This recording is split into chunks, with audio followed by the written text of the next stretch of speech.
Okay. Are we, You're live. okay. Great. Thank you, everyone. Thank you again, MV. Um, this is the Youngstown City Council Safety Committee meeting of November the 19th, 2020. The time is 3:04 p.m. This is a virtual meeting. And we're going to be following today's agenda. We'll start with the roll call, chairperson's roll call. My name is Anita Davis, Youngstown City Council, 6th Ward, and committee chairperson. And also present is Jimmy Hughes, 2nd Ward City Council Vice Chair.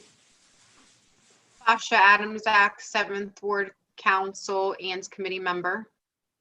okay. Guy Burney is Chief, here for serve. Police Department. Oh, Chief, I didn't see you there. Chief Lees, Youngstown Police Department. I believe John, you were here. John Painter from Traffic Logic. Yes. Dana Lance from the Law Department, the main kitchen. President of Council, Rick Deeks, our IT genius, and Valencia. See Brian. I beg your pardon? I thought I seen Brian Butler trying to connect. Valencia Merrill, City Clerk. Did I miss anyone? Okay, if not, we're gonna move on to the second item of business, new business, and with a presentation or update of the program for SERVE, and we'll be hearing from Guy Burney. Guy?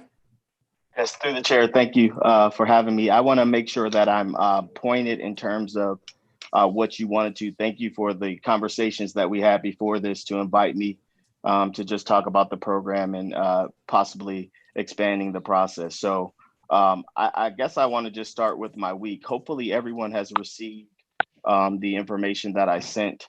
I sent an overview of just the program because it's so much. I wanted to make sure you had it in front of you. So that way, if you had questions on specific pieces, they could be answered, but you had the information or the narrative in front of you. So I'll let that happen when the questions and the answers begin. But just to go into the request or what we want to do, I just want to talk about my my week so far this week. So as we know, there has been, uptick in shootings. Just not here, but all over the country, and it's terrible. Families are suffering mental health, and it's a culmination of reasons. This week alone, some of the things that I do, I work with the families of Mr. Buxton. Mr. Buxton was the young man at Taco Bell that lost his life. What was so tragic is he had just been released 10 days prior. And 2 years ago, he was actually a part of our call-in, our gang and gun violence call-in. And so I spent the week talking to his family. One, the first thing we do when those things happen is we talk to family members because we don't want retaliation. So his brother, his uncles, all of those folks that are around him, we talked to them. We actually got them to go in and they had conversations with our officers just to really try to get this thing solved, as well as look at ways to make sure that their funeral is safe.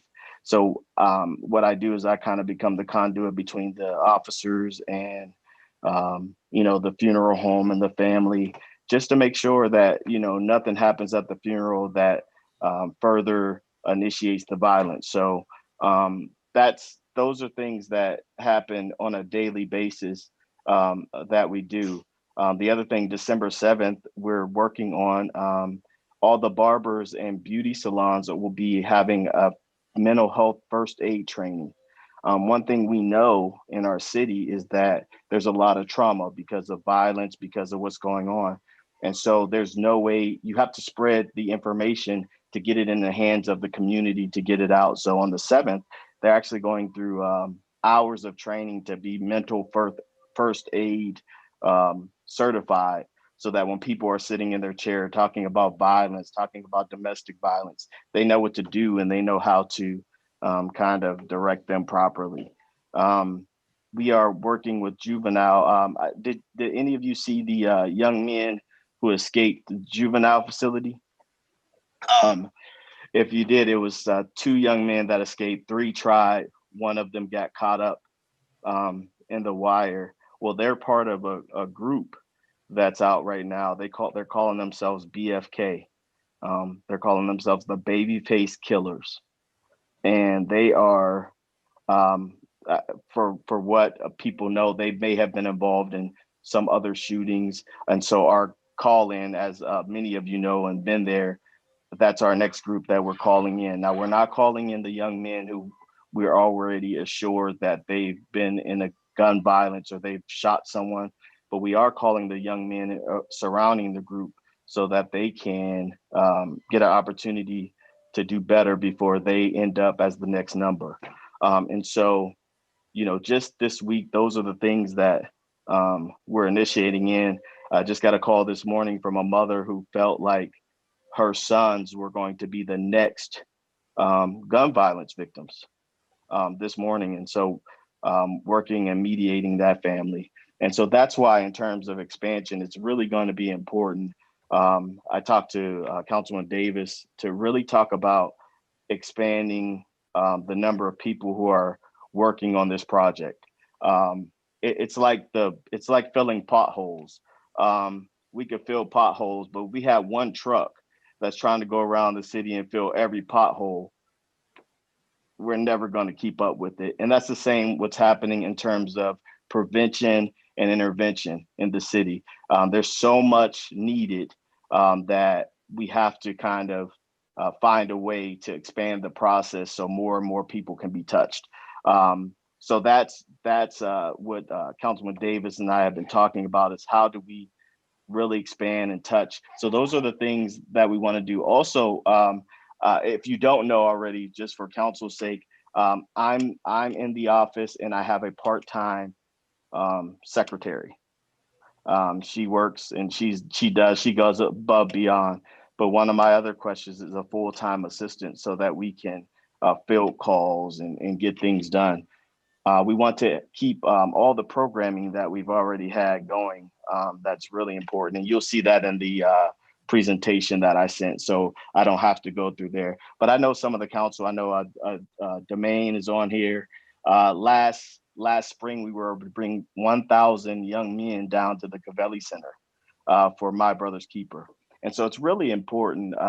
If hopefully COVID has really messed a lot of things up, but what we want to make sure of is that when COVID is over, that we have a mechanism in place to touch these young people, because police officers and law enforcement are there to stop behaviors, but you only change behaviors through education and relationship and mentoring and connecting to people. And so that's where I feel, SERVE kinds of fits in the prevention, the social service piece. So again, expanding that, I believe, only helps to broaden our reach into the community.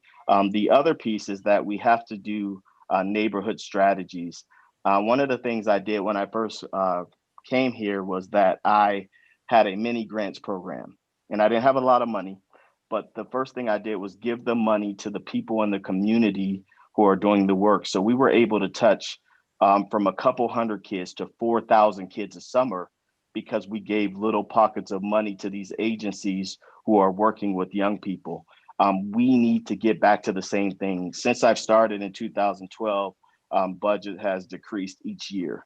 And so it's really important, if we really want to see comprehensive outreach, that we put the resources behind it to do so, as well as develop agencies inside the community that can look at community strategy. But to do that, they need resources. And so we want to set an agency on each side of town to strategize with the neighborhoods, with the block watches, in order to come up with ways to encompass that neighborhood. I'll end with this and then I'll answer any questions that you have. We have to look at environment to make this change. I saw the greatest example. The example was, if you're walking down the road and it's one fish dead, you ask what happened to the fish. If you're walking down the road and there's three fish dead and they're together, you ask what happened to the fish. If you go past a lake and it's a million fish that are dead, if you ask what happened to the fish, you're out your mind, because the question is what's wrong with the water. And so when we see violence in certain areas, it's, we oftentimes want to blame the people, but we have to look at the environment around the piece. And that's, again, with council, with administration, these environments, there's some environments, because it's just not happening in Youngstown, that causes violence, that causes the things that we see. And those are the things we have to continue to work on. So through the chair, Councilman Davis, we can, have a conversation on top of that. Okay, thank you. I'm going to toss this open before I ask my questions to any members of the committee or of council. Do you have any questions, any comments? I got one through the chair. Julius, I'm sure you do. Thank you. Guy, how you doing? Yes, sir. I'm well. How are you, sir?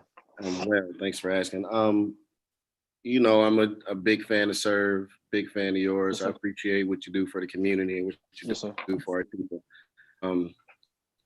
The big gripe I always have is if Serve is so effective and be even more effective to reducing violence or being proactive when it comes to dealing with our youth or dealing with things in general that are off in the city. It kind of goes back to what Jimmy said in the last council meeting. There's different ways you need to address the issue that's going on in our community rather than just trying to police it away. So my question is, and I know you might not have the answer or might not be able to answer freely in this meeting, but I guess my question would be, why isn't your department fully funded and fully staffed up? You hear the conversation about dealing the police all the time, and we know what that means. That means putting resources in places where it's needed rather than sending a police officer to do something a social worker or something should have to do. So we know that doesn't mean like reducing police force. That just means putting money where it needs to go. So in this situation, I feel like money needs to go into Serve. I know I said a lot. So the final question is, how much do you need to do your job effectively and as far as your budget goes, if you have that roundabout number? And why isn't it that the police department or administration hasn't funded you in a way that you can be fully effective throughout our city? So thank you, Councilman. Through the chair, I'll answer those questions. One, I have, this is my third administration, Councilman. And so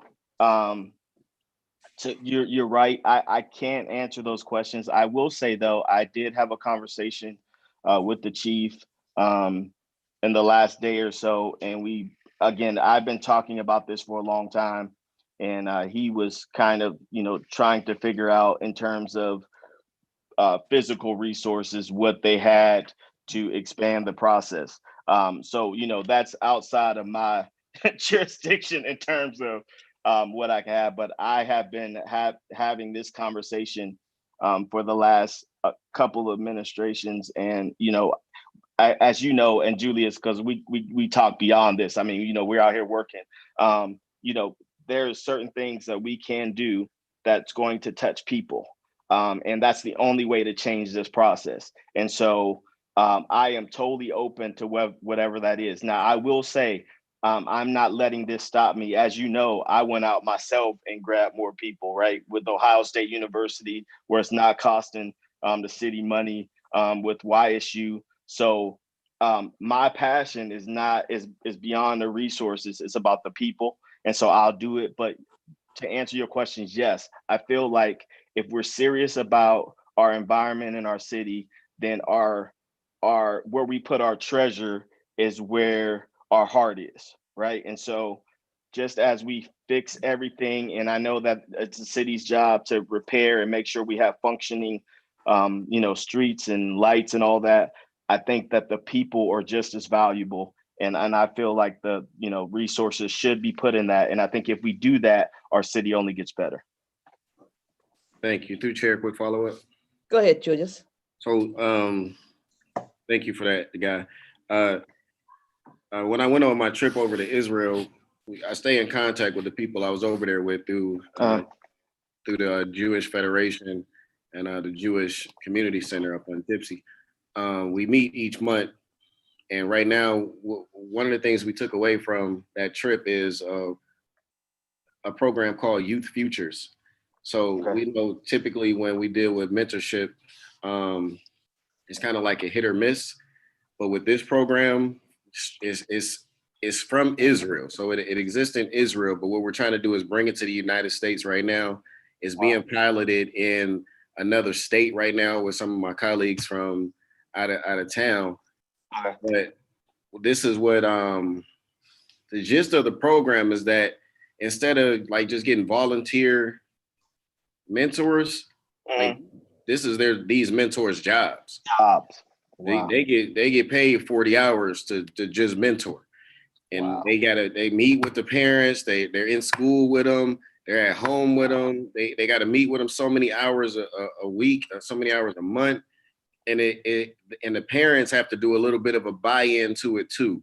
So everybody's bought into this mentorship program, and it literally has changed the face of minorities over Israel. So we're trying to bring that to Youngstown now. Okay. And I really need you to be involved in that, because I think it'll be really effective. Yeah, absolutely. Oh, Okay. no, that's absolutely amazing. Again, as you said, Councilman, it's resources. We know, there's best practice everywhere. And I'll just say this. We know that our research tells us it's not even, we can do whatever program if we have the right people in place, right? So it's always about having the right people in place, and we can get anything done. So yes, absolutely, I'm with you. All right, thank you. Sorry if I got off topic, Anita. That's okay. No, that's okay. Does anyone else, Jimmy or Basha? Jimmy, question? Yeah, just a little something here, something food for thought for me. Do you have a mission statement or that you're going by there with your organization, what you're doing?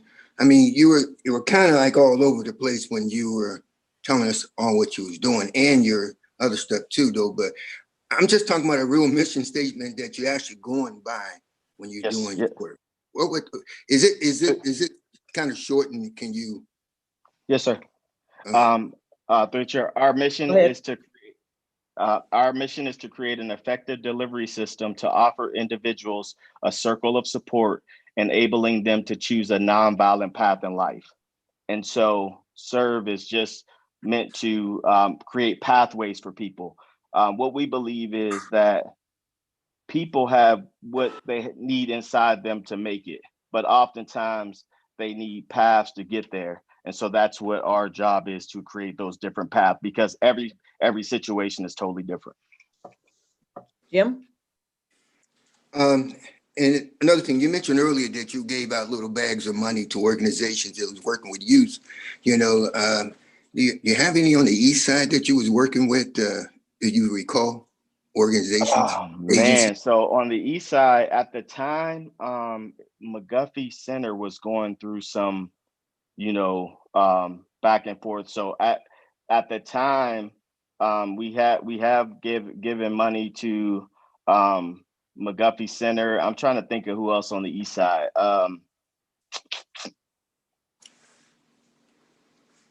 The closest was when Heart Reach was right there in the neighborhood.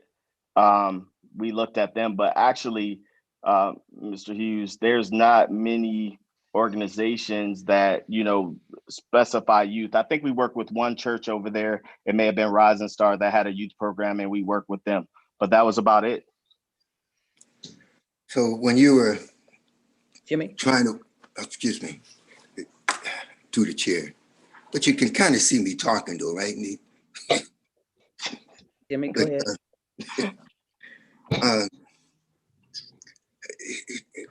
Through your program though, when you're talking about working you don't have an objective to identify groups or individuals and then try to hold on to them. Is that is what you're doing though? When you say groups, are you talking about young people or agencies? I'm talking about the young peoples that your mission statement was trying to work with. And when you mentioned your statement about how to defer people's out of, now are those, have you identified individuals? Is that what you're trying to do? Yeah, so just to explain it a little further, it's in 3 areas. So we have prevention for youth.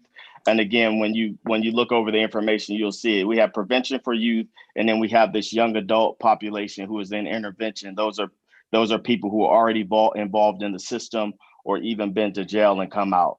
So we identify young people with our MBK program, and they actually work, gather, come together, and then we identify people who have been through the system with our gang and gun violence call in, and it's been about 400 individuals so far. So through the chair,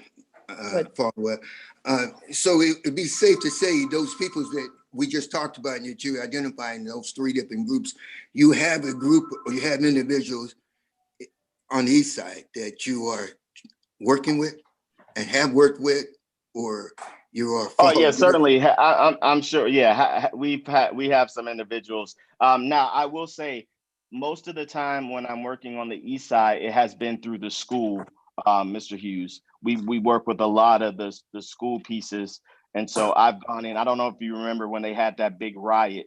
Well, it was my group that went in right after that next day, and we worked with the entire school. So a lot of times, specifically on the east side, I've worked with MLK too, but it's a lot of times we get them through the school.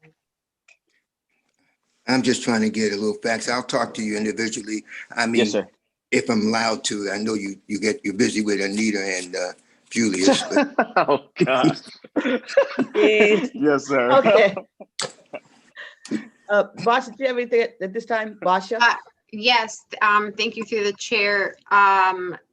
Mr. Bernie, I do have a couple quick questions. First, I was going to ask, because I know you mentioned the different ways that you get in contact with these individuals. So you mentioned that sometimes the families of these children or young adults reach out to you. How do they know to reach out to you? Like, how are you advertised to the community?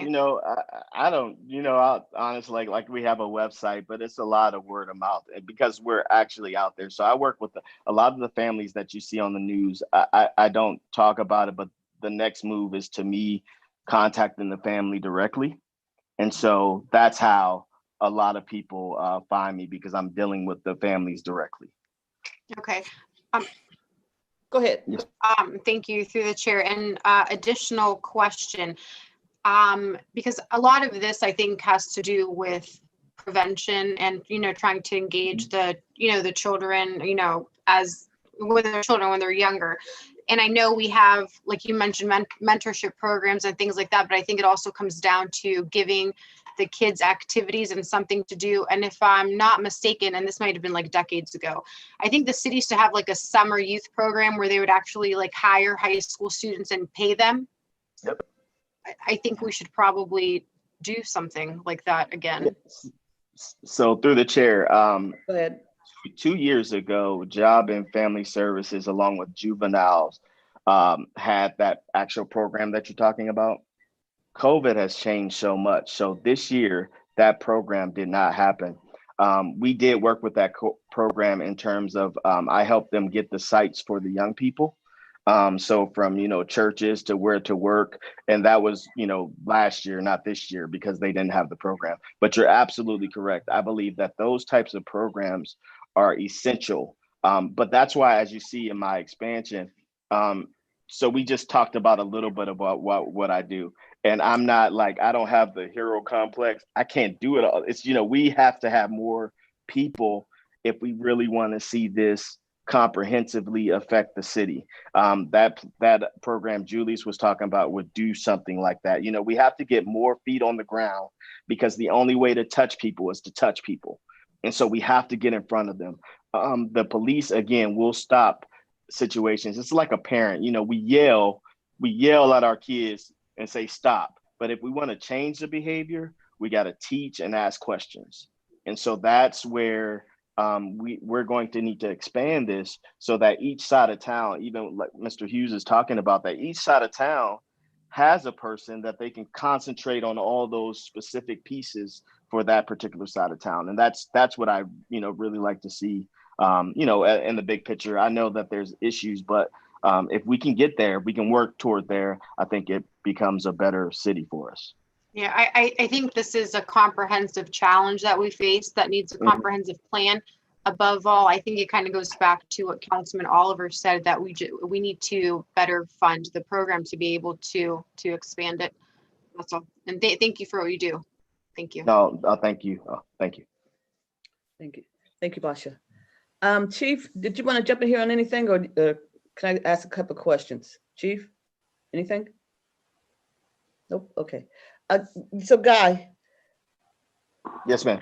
In assessing your program, it is, I know, it's, how do you put a number on when you save the life, but what is the impact do you think that your program has had? Do you believe that the result of your program, any lives have been saved? Yes, we have numbers on that in terms of reduction of crime that we can show. Prevention is hard to gather data on, but it's the most important thing to do, because as all you professionals are sitting on there, how many lives would have been lost if we didn't touch them, right? And so I'll give you some numbers though that will go along with that. So we've been doing call-ins since our inception. So we're talking about hundreds of men and young men. We know for a fact that over 80% of those do not reoffend. So we know that for a fact. We know once we touch them and give them some options, most don't go back into the life, or don't go back into the violent life that they came out of. So that's really important. Unfortunately, standing here talking, I think we were talking about in others, two of the young men, Mr. Howe, who just passed away, was supposed to be at our last call-in. He was supposed to be there. And there were resources for mental health. There were resources for housing and child support. And maybe something that he could have grabbed there would have put him in another place where maybe his life would have been saved. We don't know. But the touching these individuals, as I told you, Mr. Bunkston was in our call-in in 2018. He unfortunately went back away. And when he came back home, his life was ended, right? And so we know that we are reaching the right people, but we need to do more of it. So it is hard to put a dollar amount on there, but how do we not fund more? How do we sit there and tell the public, oh, it might cost another $50,000, but we could save a couple of lives? How do we really justify that? Since the three of us, I think it's just three of us here today from council, four of us. Three of us have been here since 2016. And from the time that we've been on council, we've talked about SERVE. And how much have we increased the budget for SERVE? I don't understand how we don't. I mean, I'm not saying that we don't need police officers, but police officers every year, I don't call them, what was the word you used? A little increase in homicides. I never refer to it as a little increase. I just don't. That's just me. Okay. A tick. I don't call that a tick. I think calling a life a tick is just too disrespectful. It's not an uptick. So, but we go back and forth, up and down on our number of our police officers. But we never go up, and if your program is that effective, we have never gone up on your budget, but you helped to stop crime too, because this year we had a homicide last night, another one. So we're at 26. chances, unfortunately, we'll probably have another one before year's end. We had 28, 26, 25, 24, 26, 28. I mean, through this whole decade, for the past decade, we've stayed up there. We had one year when we hit, when the homicides dropped below 19, below 20. But we're only a city of less than 70,000 people. Our homicides, ladies and gentlemen, I know you guys here in council know, but the public doesn't realize we got to be like 30 times the national average. We got big city homicides, and we got to do a lot of the same things, but we have to do something more with serve. And we got to find the council. We have to find the money for this, for another person. So Guy, what is the dollar amount that you're talking about? So I went to chief. So we're talking anywhere from 60,000 to 125,000 that funds more positions and more programmatic opportunities. And again, let me say this and be clear. With that money, Councilman, I do not want to keep it inside of the office. This money needs to touch agencies and programs that are going to touch people. That's my wish and my goal, is that we increased it, but so that it can go out and so that we can touch people. I have no, desire to just keep it up there and just say we have this. That doesn't do us any good. We can expand our reach of people, and we can reach more people, and that's the goal. That's the goal that I have. So with 60,000 for the additional person, because you mentioned that ideally it would be great to have another person. Yeah. So if I may, through the chair, the expansion process, I'm a contracted person, so I work. Because let me say this, I do. Other cities are working, trying to start these types of programs as well. What I like to see is 2 to 4 peacemakers that are on a contractual basis as well. We can make this money really spread, and they work hours when it's a necessity to really get out in the community. So I'm not talking about bringing on full time right now. As we get better, I love to see that. But for right now, to expand it and do it in a way that's not going to hurt the city or hurt our process, we can literally bring people in, train them, and have the people to go out and help. I still will utilize vistas as I am from Ohio State University. I'll still utilize interns. So I'll still utilize all of those things that I have been, but it'll give us another pocket of individuals to do some more work. Okay, thank you. The 2 to 4 peacemakers, what, and I'll get to you, Basha, and I'll just ask this last question, I'll back to you, Basha.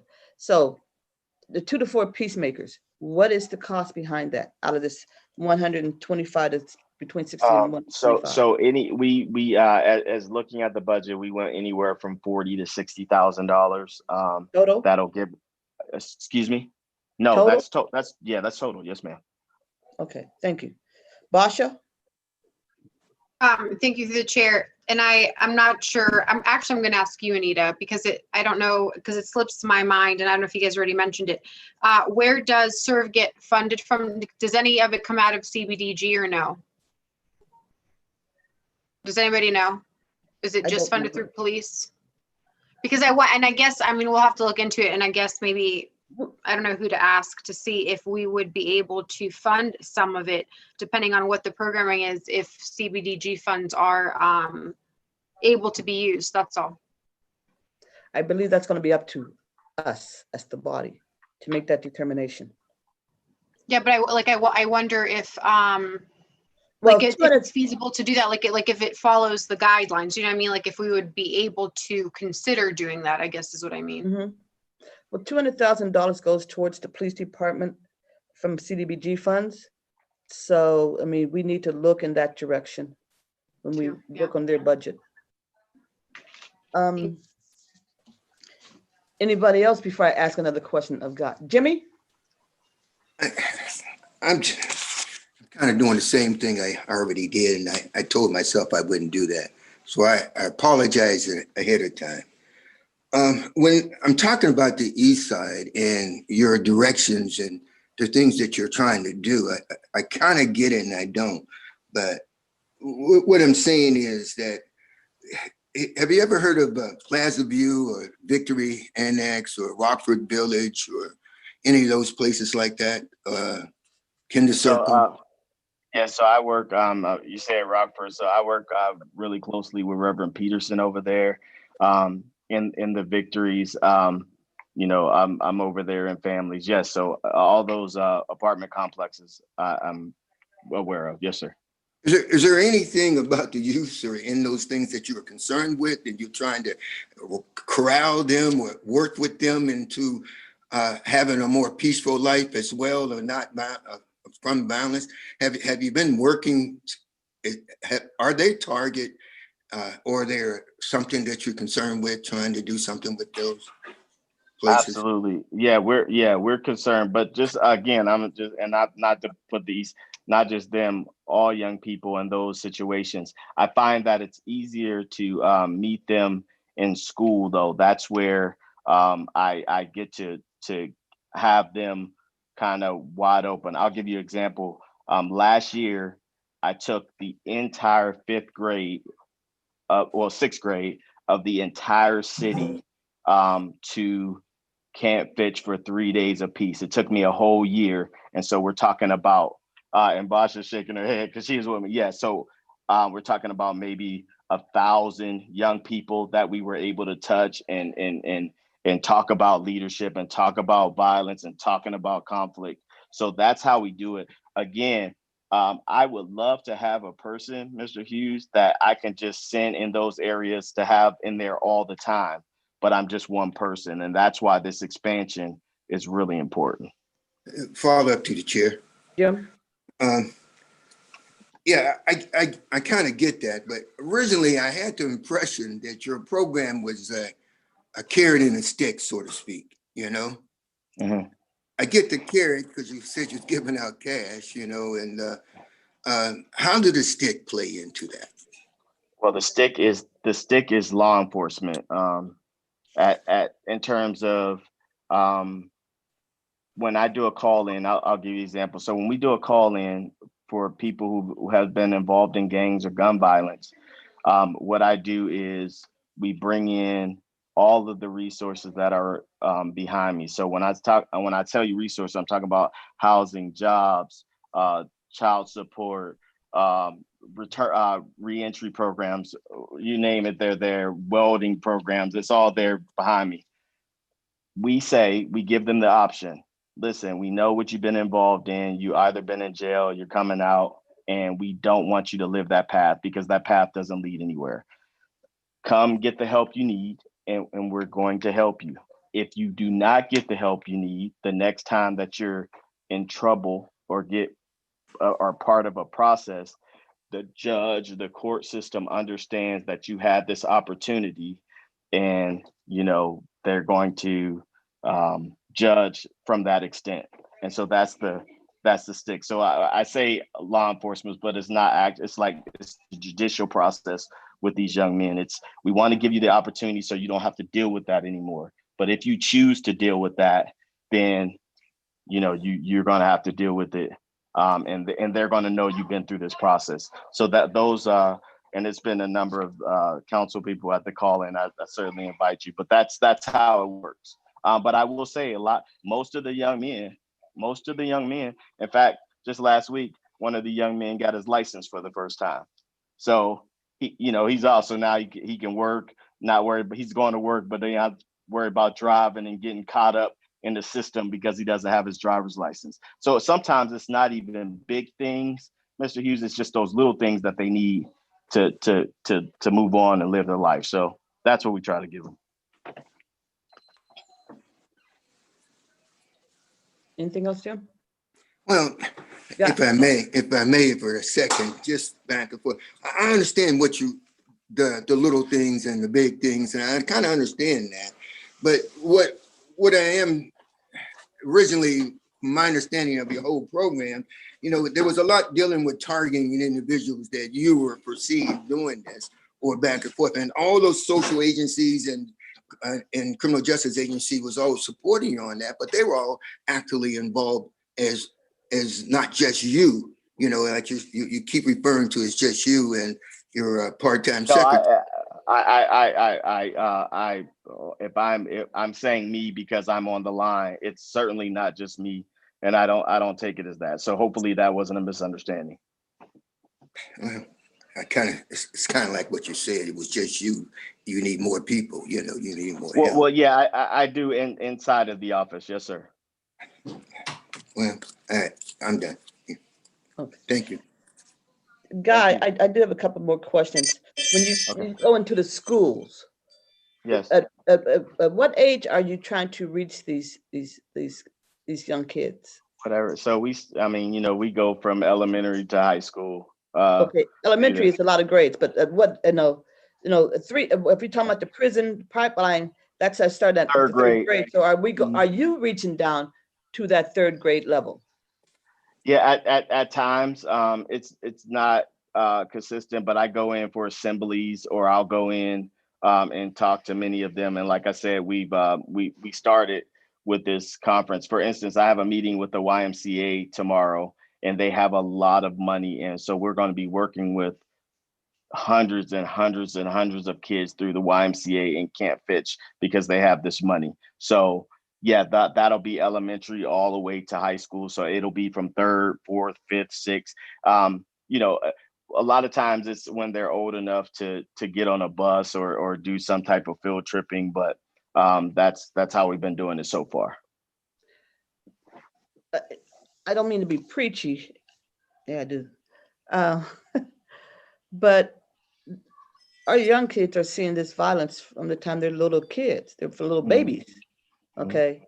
And it's nice to reach them when they're in fifth grade, take them on a thing, but if they're seeing this kind of violence on a day-to-day basis, there needs to be something offered or to counter the day-to-day basis. And I'm asking, like within the school system, because I kind of doubt that there's a whole lot of them are kids who have been killed on the streets who didn't come through our city schools. Okay, so if they're all coming through our city schools, what is the relationship that you have with the city schools? Is there anything where you guys are working together on a continual basis and not just, and maybe I'm reading it wrong, but not just that field trip, but on a more consistent basis, even once a week, once a month or something? Do you have that kind of relation with the schools? We have those relationships, but let's remember how many schools it is. And then that again, and I know, but again, it's myself in the office and Carla. Right. So, in order to get in and step into those schools, that's a full-time job within itself. For someone to be designated for schools, again, if you look at the expansion process, one of the things I had in there was a prevention specialist, right? Their entire job could certainly be that they're in schools every single day and they're working with those kids in some type of pattern. So yes, you're not being preachy. We need that, right? We need that, but that comes with expanding programming. Do you have, is there any kind of assistance for the SERP program from the schools? Do they get involved financially helping, or is it just that they allow you to come in? I'm just trying to get a grip. Yeah, we probably could have that conversation with CEO or whoever. I think that's a conversation that certainly can be had. A lot of times, teachers, I know teachers personally and principals, and they call, and then when they call, we go in and do some things. So that's how it's been working. It's been, like if they need you, they'll call you when the caca hits the fan. Like when they had to I won't call it riot, but they had to fight over there. You had to go in, you went inside. Okay, so there's this. I mean, it's just something that I'm going to ask you, and I know you're busy, but eventually, once we get back to the normality, we need to look at getting inside the schools with the schools assisting, because again, these are their kids. They're not just our kids. These are also the school's kids. Yes. They're, Now let me they're say all this. products of the school. Yeah, let me say this. They do have agencies that are inside doing that type of work. So I know like the Red Zone.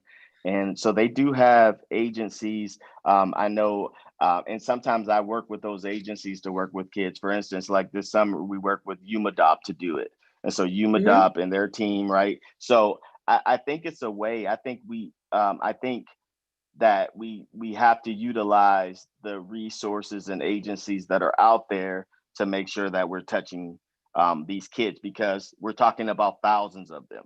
And so again, it's going to take boots on the ground in order to really to get to all of them. And so I think, I think talking to the district about, and that's where I think the partnership between the city and the district is going to be important. What are the things that they're doing and how can we help them do what they're doing better? Thank you. Judy, did you have your hand up again? I'm sorry. Yeah, I was just making a quick comment. Go ahead. Well, it's not a quick comment. I'm not too quick that often, but Guy, through the chair, I'm sorry, Guy. Yes, Anita reminded me of something when she was talking about our kids deal with these issues from the time that they're very young. She reminded me of the issue I had with the police in my family, where I had a meeting with you and the chief some years ago. And I made a suggestion at the time, and I was wondering what came of that suggestion. I suggested that when our youth that are innocent in these situations, whether it be murder, any type of other violent crime, the police raiding houses and them having to deal with the trauma from, seeing loved ones with guns to their heads and on the ground and all that kind of stuff, which basically makes a kid be traumatized for the rest of their life. They'll never forget that. They don't like the police from there on, and which makes the community less likely to talk to the police when there's a crime committed. You know what I mean? Plus, they got to deal with that trauma for the rest of their life. So the suggestion was at the time was to send in some type of social worker or mental behavior, specialist that could deal with the trauma from the other youth or people that were in the house, no matter what it was. And I know you and the chief said you were going to put something together. Whatever came of that?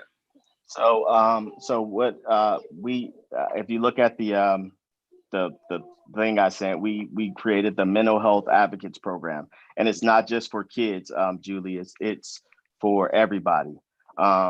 It's the trauma of my dad just died, or the trauma of not even my dad, he just went to jail, or things of that nature. But on those real heavy incidents, when we have domestic violence, we're training right now, actually, the police department, where we work with the mental health board, and we have mental health advocates that are actually going to be on call, and they're going to go out to each of those scenes. Okay, thank you. I appreciate that. And just to follow up through the chair, Go ahead. I think in order, I think SERVE is an effective tool, but in order for SERVE not to be just a fluff piece for the police department and not be as real as it could be, you're gonna need some major funding and you're gonna need some major help. I personally, I'm not one that I keep my plans to myself until I can get in a position to make them happen. So I'm more than happy to share my plans with you. And part of that is I think that you're gonna need some type of either mobile resource center or youth center on every side of town, where you're gonna be able to have these resources and people available, because you're gonna have to essentially hug the community to make a change. You know what I mean? And you got to wrap around. You got to get to every side of town for that constantly on a daily basis. And I think in order to do that, which is part of my plan we coming up with now, you're gonna have to get the whole city, including most major entities, to actually buy into this, because it's beneficial to everybody in the community to reduce violence. There's no business that doesn't want a reduction in violence. There's no citizen that doesn't want a reduction in violence, because it makes our community and our city attractive for people to come here and stay here when things are running the way they should be ran, when families are functioning the way they should function. But in order, you're gonna have to get Mercy Health, YSU, Ohio Edison, WFMJ. I'm talking about everybody need to buy into this because it's important to the entire community. So people can't just sit back. Part of Pittsburgh's success was that philanthropy groups, families, everybody pitched in to make Pittsburgh different. You know what I mean? So that got to happen in Youngstown, and I'm more than happy to work with you to make that happen. And we got to sit down and go over this plan and make it happen because like I said, you're gonna need some major boots on the ground and some major funding because I just don't want this to continue to not be as effective as it could. I mean, don't throw serve out there. You know what I mean? Like, look, we doing something good in the community. Look at us. You know what I mean? When it's way less effective than it could be. You know what I mean? So let's just get serious about it and make this a real thing. You know. So let me say this through the chair. One, we don't even have to reinvent anything, Councilman. My I guess my issue is that we have all of these groups already working every day. And when I talk about work, I'm not talking about, just fluff. I'm with families who are burying people daily. So, that's I'm not playing games with this, but we need the resources. There's no way that we don't have a center that's supported by the city on every side of town that could be hubs. They're already there. I got my guys on the north side. We got Pastor Peterson, on people that we work with every day who grind every single day. All they need is the proper resources and support, and they can expand everything they're doing. So, I'm with you. If we're gonna be serious, let's be serious. If this is important, let me put it like that. If this is important, then we have to be. Yeah, you need the same type of buy-in that these companies bought into to get these millions for the bill grant. You need that level of buy-in. Just like they did Smart Unit with the bill grant. Them meetings was weekly, monthly, for years until we got that money. That's the same type of buy-in, and the city was right there with everybody because it directly benefit the city. So this needs to become a priority for the city itself in order for everybody else to buy into it. Because right now, let's just be real with it, it's not. No. And that's where we need to go. We need that bill grant level of commitment from all of these entities. And I'm willing to help make that happen. Yes, sir. Thank you so much. Thank you. That's it, Nita. Sorry. Okay, Basha and district again. What he needs is $60,000 to $125,000. That's what he needs. Basha. Thank you through the chair. There's a lot mentioned there. I just had a quick comment when you guys were talking about sending the social workers and healthcare professionals. Actually, I just read that New York City last month announced that they're starting a pilot program in 2021 where they're going to be sending out, sorting through 911 calls and some calls that don't actually require police, but instead healthcare professionals. And then also, as Julius mentioned, when they do have to send police officers out to some of these traumatic scenes, they do send caseworkers, social workers to those scenes. So I just wanted to comment that. That's exactly the process. So even now, without any expansion of budget, I have a budget for that, that's going to be added because we need it as a city. So whether my budget is shortened, it's going to lessen a program, but we know our citizens need that. So that's the kind of stuff I'm talking about in terms of programming. If we can put that inside, it gives us another level of support in the streets. Thank you. I see that the mayor is here. Mayor, did you have anything?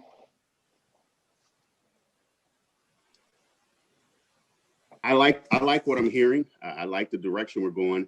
I think Mr. Bernie has a great program, and that the city has adopted. We've got to be real. We've got to quit. You know, we're going to be serious about giving Serve some more expansion, so they can get through his territory more and get more engaged.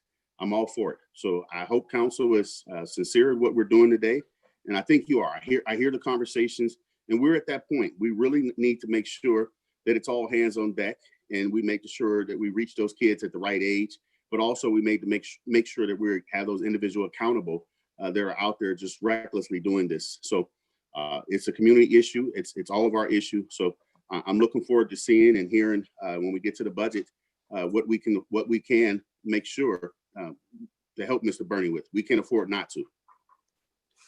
Thank you. Mayor, I'll say this to you directly and to anyone else who's listening. We found the money for snow plows, for lawnmower, for that, for a doggone car, for trucks and everything else. No, Jews, I did not swear. So how dare we say that we can't find the money to save a life, but we can find the money to go up there and cut the grass? I don't know how we dare to sit and say we can't find that money. You know, I put it on us. This is my challenge. We need to have the stones to do it and to make the hit where we need to make the hit. Thank you. Anything else for Guy before we let him go? Thanks so much, Guy. Thank you, everyone. I appreciate you. Thank you. And we'll talk again at a safety meeting. Okay, sounds good. We need to have this more frequently. This topic right here. Thank you. Very good. Thank you.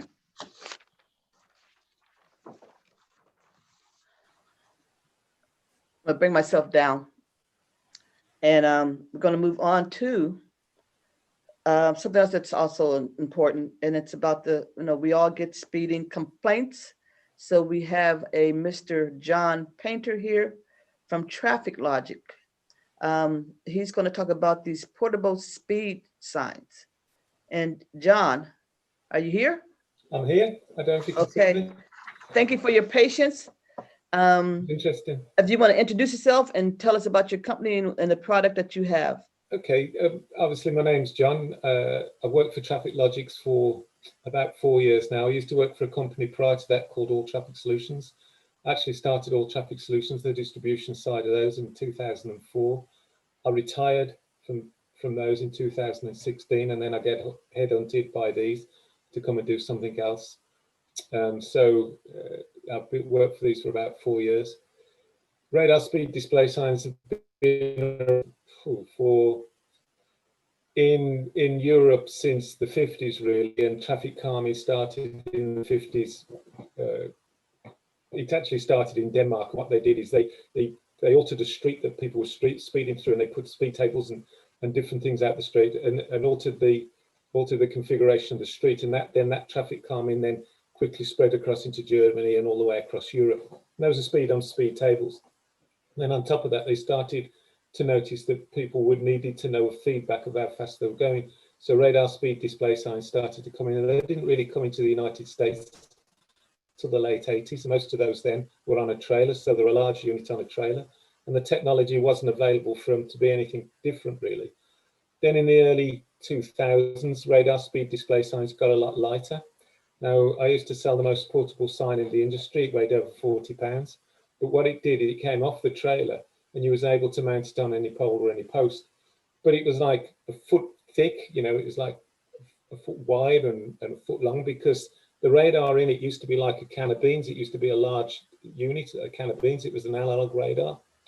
And then in 2010, digital radars came in, which makes the sign a lot thinner and a lot lighter. And obviously with new battery technology, with lithium-ion battery technology, portable signs then became a lot more viable. Signs you can mount on any pole or any post. You can move them around. Now you can have them powered anywhere you want, really. You can have them permanently mounted, so you can have them AC or solar.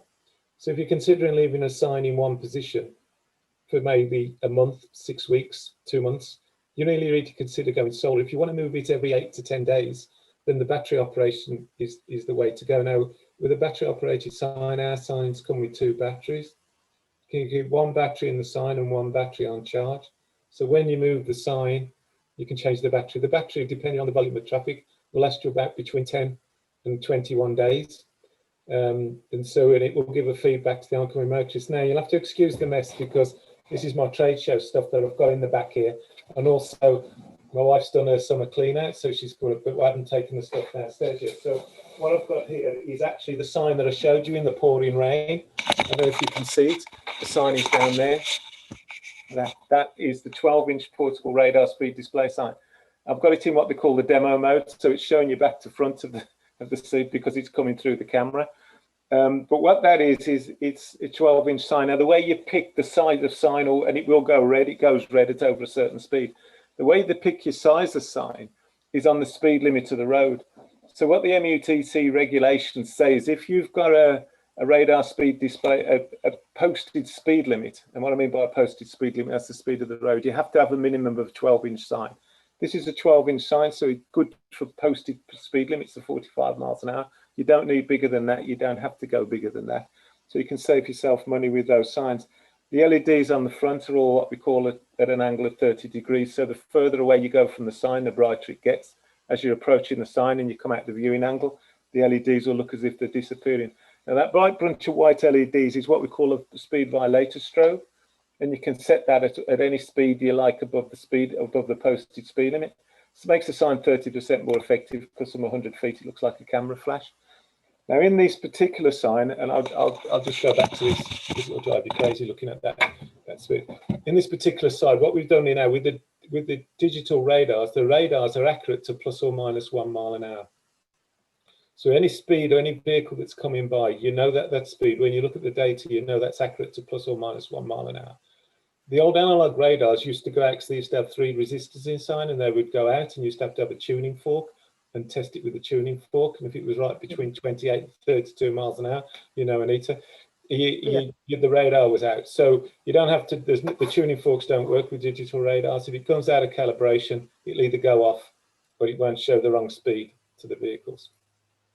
That's basically the sign. Now, inside the sign, let me just open the sign and show you inside the sign. I don't know if you can see inside the sign, if you can see that. You'll see that that's one of the lithium-ion batteries. As I say, that battery will run about between 10 and 21 days, as I say, depending on the volume of traffic. People do get more out of it than that, but in most cases, you're not going to. Now, these signs will also do full data recording for you. So it will record the number of vehicles, the speed of the vehicles, the time of the day the vehicle's passing by. It will give you 85 percentile speed, a vehicle count. And in the first year of that, you don't have to go out the sign to get that. Because in the first year, we actually include with you 1 year of our Safe Pace Cloud. So what our Safe Pace Cloud does for you is everything you'd normally go out to the sign, except move it. You can do it from the comfort of your own home. So if I go back to England and I've got a username and login with any device that I can get online with, I can actually log onto the sign. And we'll give you full training on that. It's an online training. Most people just take the online training and absolutely love it. So it's going to give you all the statistics that you need because, you know, as the chief will tell you that it's great having these signs out, but what time, you know, and people say people are speeding up and down. A lot of times it's a perception problem because it's the volume of traffic, especially if you've got roadworks in an area and you've diverted traffic down a road. People say they're speeding up and down my road. And a lot of times it's the volume of traffic. So you can look at the data and say, there's not a problem here. You know, the average speed of the road is only whatever it is. But alternatively, there also might be a problem. Well, the chief will tell you it's great if he puts an officer out there, doesn't want to waste the officer's time being there all the day. What you can do with the data is you can look at the data and it will tell you the time of the day when most of the people are speeding, doing above what you call your posted speed limit sign, your tolerated speed. And you can target your enforcement for those particular times. So that's really our radar speed display sign. It's a new sign, it's a polycarbonate sign. And what we mean by that is the old aluminum signs. To do an aluminum sign, you'd have to get the aluminum, press it, weld it, 3 coats of powder coating, finish. With these signs now, they're a polycarbonate sign. Everybody will start making them soon. You just press the polycarbonate. So the savings we've actually passed on to the customer. Now you aim to mount the sign on any pole or the post. The mounting system comes in two different parts. First of all, the one part permanently mounts on the back of the sign. The second part is this piece here that I've got in my hand. Hope you can see it all right. Smiley face up. This will mount on any pole or any post. You can see there's a lot of holes and a lot of slopes in it. So, or band. You can bolt it to a U-channel pole or post. The sign then slides down on this, and there's a lock at the bottom and it locks on. So once it's on the pole and all the nuts and the bolts here at this side, you can't get it off the pole. So it makes it portable that you can move it around into different areas. If you do go the solar option, the solar panel is exactly the same. It's just a bolt that bolts on above the sign. So that's basically the sign. As I say, it's I know it's pretty quick, but I showed it. We was actually in the pouring rain. I got absolutely drenched a couple of weeks ago when we did the sign, and we had some officers drive by, and it showed the sign was working okay. The radar will throw out over 400 or 500 feet on this particular model, and that's also got a beam on it. So if you post a little bit at the side of the road, it will still pick up the traffic as they're going by. So I know that's very quick, very basic. It's easy to do when I'm sort of in the place, because I can go around and show you the different configurations of it. It's just if I can answer any questions for you, really. And also, if anybody individually wanted to see the data or the cloud, I can either do it for you, or I can get my cloud team to send you a link. You can pick a time when you'd like to see it, and they'll actually go through our online boarding with you and show you what it can do and what it can't do.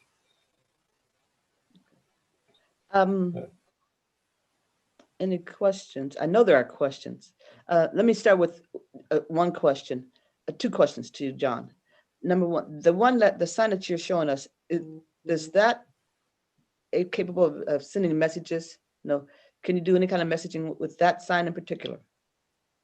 Not this particular one, but I've got a sign that's exactly the same size as this. It looks exactly the same size. So as you're approaching it, it would show you the speed, and then it would change to say too fast, slow down, whatever you wanted to. We call it dependent messaging, really, speed dependent messages. So it could be a different message depending on what the speed of the vehicle is doing. So you see a lot with the smiley face. So you can go, and if you're under the speed limit, a smiley face will come on it, or you can have a sad face. If it's in a school zone, you can actually have a school bus on it. You show, you can flash and just show a school bus, but it can say slow, slow down, too fast, ice on the road, whatever you want it to say, up to the configuration that you can get in the sign, it will say that for you. So yeah, we've got one that will also do speed dependent messaging, which is the same size as this. Okay. Well, what's the price of the one that you're showing us, and the one that does the text messaging? Well, this one is without the mounting system, is with two batteries. It's 2699. Mounting system's 125. So with shipping, it's around about 3. The speed one that does speed dependent messages is 2899 with the mounting plate. So we're looking about 3.1 with shipping, something like that. But if I'd discount that down for you anyway. But that's correct. Sort of this price of the signs. So I believe we were, with multiple purchases, we would be getting a discount of about $50 per sign. A bit more than that. With six, and with more, it would go down a little bit more. Oh my God, it will go down a lot more than that. We're looking at $250 a sign. You're my kind of guy. Does anyone have any questions for John before I go up there and question him to death? Basha? No questions? Julius? No questions? No, my only question, and I might have missed it. There was concern about corrosion and okay, from salt and everything from the winter. And are these basically built to be outside, weatherproof, corrosion resistant? Are they going to give us some longevity? We're going to have them for years. How's that work? Okay, so if I can just tell you, we've got them in Alaska and we've got them in Florida. So that give you the two extremes of temperature. Now, in Florida, it's the highest salt content in the whole of the country, all the way across Florida, and we've got them all around there.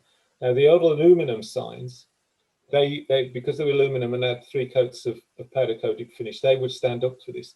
This is what we call a polycarbonate sign. So it's like, you know, traffic signals really. They're made out of plastic. It's a thick plastic. It's not plastic, it's a polycarbonate.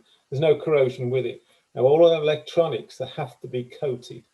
So, you know, they have to be coated. I can't remember what they're coated with, but they all have to be coated because we do a lot of, you know, we win a lot of bids and we do a lot of bids, especially in Canada.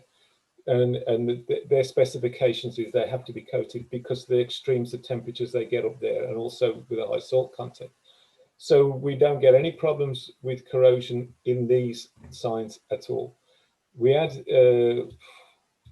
only from history that I know, from both companies I work for, that was All Traffic Solutions and these, about 15 years ago, there was a few corrosion problems and with the electronics, and that's why they're all now coated.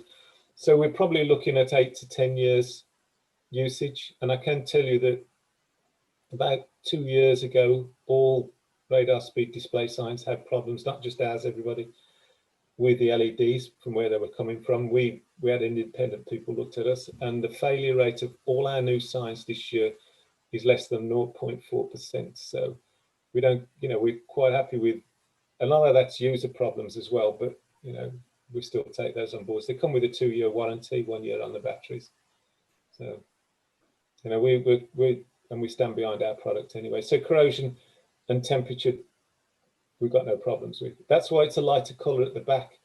You know, you can see some are dark because it helps reflect the heat from it.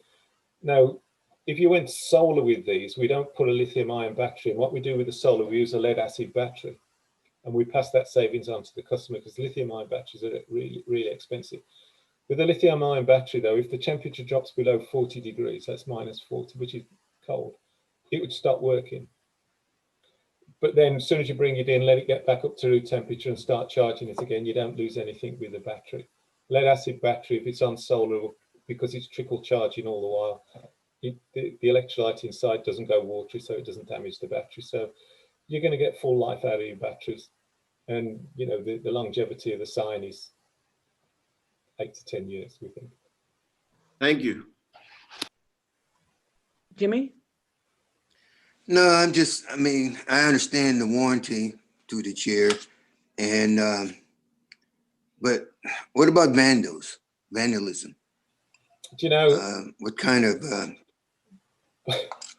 Well, I can't do anything about vandalism. We can put it up in certain areas and I'll shoot it with a shotgun. I mean, there's no, you know, there's no getting away from that. We put it up in a really nice area in Virginia, a high-end area, so we say, and it was shot with 2 arrows. I mean, you can't legislate, but we've got them all out. You know, people complain about Philadelphia. We've just won a large contract for 50 signs in Philadelphia. They put some signs out, they get spray painted, but, you know, they wipe the spray paint off.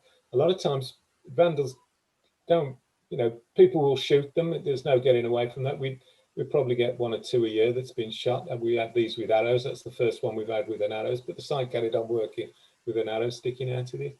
As long as it misses the electronics, it's fine. But it's like everything that you put out in the road, you know, if vandals are going to come along, and, you know, a lot of it's alcohol related, if they're going to vandalize the sign. And some people will vandalize it because they've just had a speeding ticket and they think the speeding ticket has come from the sign, which it doesn't do. Because, you know, as the chief will say, it's a non-licensed radar, so it's a non-certified radar. It's a radar that goes in, so you can't write tickets from it, but you can get all the information and go out and do something afterwards. But to be quite honest, a lot of people like them in the road, and people in the road look after them. You know, that's what we found in a lot of instances. But the vandalism's pretty low, but it depends. I was, through the chair, Good. I was more, I understand what you just said, and it happens, you know, and Yes. lack of a word, but I just talking about some kind of a company. I mean, we get a damaged sign, either we replace it or we repair it. And so I'm just saying about the warranty, you know, and what your company may or may not do, you know, when that happens? If it's vandalism, we would expect that it would, you know, we normally charge. A lot of times we don't. Depends on how extent the vandalism is. Sometimes we do the labour for nothing. We just charge for the parts. That's what goes normally. As I say, the one with the arrow in, we just replaced the boards. I think it was like $200 to replace the boards. Anything else, Jim? No, I'm good. Anyone else? I see Chief Lees, do you have any questions of him? Or Dana? Either of you from our law department? Nope. Okay. So, Councilwoman, sorry. Dana, Yes, ma'am. did you have any questions of Mr. Painter? I do not. Thank you. Thank you. Okay. So just so that everyone knows, John came over here to Youngstown a couple of weeks ago during the pouring rain. We did a little demonstration. We had Officer Ott here and had her fly up the street a little bit, and it looked like she was going super, super fast. And because you know the speed limit on a residential street is only 25 miles an hour, and at her high speed she was going 33. But I you know, for myself, for my ward, I think this is something that I know this is something that I'm going to be investing my discretionary funds in. When I was a traffic cop, I love doing traffic. You know, Jimmy was my boss, and he knows I was the traffic Nazi. You know, he used to call me that. Really? And- Nate? On live internet? I ain't saying nothing else, but you know, we had our old speed trailer out there, and had it all over town, and wherever we went, we saw a reduction. You know, I saw got compliments and saw the speed go down, even though it was only temporarily, but it would always go down after that speed trailer showed up, and then a police officer was right behind it. So I see this as something that it's a good use of my discretionary funds. So, I did have a question for you, John. How much is the cost on a replacement battery? Well, these batteries are $325 a piece. And if you look at any manufacturer across the, I don't know why, it's really strange. They're all round about the same, and we don't make much on them really. You know, they all come from the same place, no matter which manufacturer it is, because it's lithium, and lithium actually comes from Tibet. That's why China like to keep hold to Tibet, because that's where most of the lithium ion comes from. So they're actually, most of the lithium comes from that. So they're $325 a piece. It comes with 2 batteries, and if you look after them, you should get five or 6 years out of the batteries, because with a lithium ion battery, it's not like the old computer batteries where you used to have to drain it, and then there's no memory in them like you used to. And in every lithium battery, it's not a computer, but there's a little thing inside it. So if it drops to, I think it's 15%, it'll actually turn the battery off. The reason for that, if you completely flatten the lithium battery, it'll completely ruin it. So there's things inside to stop you doing that. And when you charge it, it just doesn't charge, because inside it looks a square box like that, but actually inside it there's cells. So it doesn't charge a cell and charge a cell and charge a cell. It charges them all evenly. And when it takes the power out of it, it takes the power out of them evenly. That's why you get a longer life out of each lithium. It doesn't do a cell at a time. So the only thing you have to be careful of in extremely cold days, you know, when it's like -10, you know, a little bit like that. If you're going to take the battery out, put a new battery in, you might leave it in your car overnight and it's freezing cold, and you know, it's 5 minutes to the office, the battery's still cold. If you just leave it for an hour to warm up to room temperature and then charge it, you'll absolutely get no problems with the battery at all. That's the other reason why we use lead acid in a solar, because on extremely cold days, if you try to trickle charge a battery, we've had no damage from them, and we do use lithium ion in some of our solar signs. But it's just that everybody recommends that, and I don't think it's true, but we just follow the recommendations really. Thank you. Basha? Thank you through the chair. John, quick question. I believe earlier you mentioned that one of the signs lasts anywhere from, I believe you said 10 to 21 days, depending on like the usage. Did you mention how long it takes to recharge it, the battery? No, that's why we send it with 2 batteries, so you don't get a downtime with the sign really. So that that's just on 1 battery. Well, it lasts 10 to, depending on the volume of traffic. Now, some do get a little bit more out of it than that, and there's certain things you can do with the sign to elongate that battery really. To recharge the battery completely flat, which it takes about 3 hours to recharge the battery. So that's why you keep 1 battery in charge, 1 battery in the sign, and then when you move the sign, or if you didn't want to move the sign, just change the battery. That's what, if you wanted to put the 2 batteries in, you can. You don't double the time. I mean, there's certain things you can do just quickly. So in the road we was at with Anita, there's a lot of turns, there's a lot of driveways. So if you think about it, vehicle will turn into a driveway between 13 and 18 miles an hour, unless you're my wife and you're coming at about 25, into our driveway. So they'll turn at that. So if you've got this in a road like we were in, do you really want to pick those vehicles up that are doing 13 to 20, between 13 and 20? No, because they're slow anyway. But you'll still record the data and it'll give you the number of vehicles. So you can set it to go off at like 20, 21 miles an hour. So as you're approaching it, it won't go off until you're doing like 20 or 25 miles an hour, then the sign will go off. It's also got a thing called a maximum speed display to stop the kids late at night racing the sign to see how fast they can get the sign to go. So at night, you can say on a 40-mile-an-hour road or the 25-mile-an-hour, you might want to set it at 55. So if they're doing over 55 down the hill over 55, the sign will just go off. Now, it will still record the data that they were doing 60 or 70 miles an hour, but it'll take the fun out of the sign. It will stop them racing the sign at night. So there's certain things you can do with the sign, and there's certain programs you can have with the sign. You can have it flashing, you can have it solid. Ours will change color at certain speeds, and then go back to amber.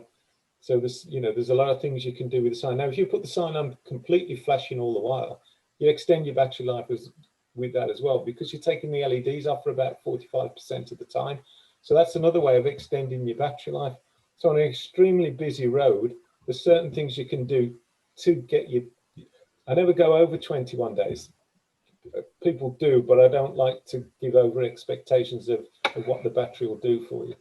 But there's certain things you can do to extend that battery life. And it just depends on the situation where it is and what you want to do and what records you want to do and how you want to slow people down. And what we try and do is to give all the options to the end user, so they can pick what they want and give that feedback to the oncoming motorist. Thank you. Question, John, those backs can be, how much does it cost for a back? Because my idea of using it would be to place the backs, just back. These are $49, but I'd give you a discount on them. So you can actually mount these permanently around the town. So you can mount these permanently around the town, and all the officer has to do, or whoever's doing it, is just come along and slide the sign on and lock it. So that's all they have to do. What's the cost for a back? They're $49 normally, but I'd give you $50. Okay, $50. I don't know why they're 49 and not 50, but okay, 49. 49. So you could buy multiple backs. My idea is to buy multiple backs and fix them at some locations that I know I'm going to leave the backs there permanently, probably a little more, and then just rotate the signs to probably various locations, but a couple of backs I have in mind to leave them at some locations. And rather than move, the whole thing, just pick up the sign through the sign shop, having them do it, and have them just relocated to the next post that has a back to it. Go ahead, Julius. Quick question. For John, do any of these signs have a way to record or have built-in cameras?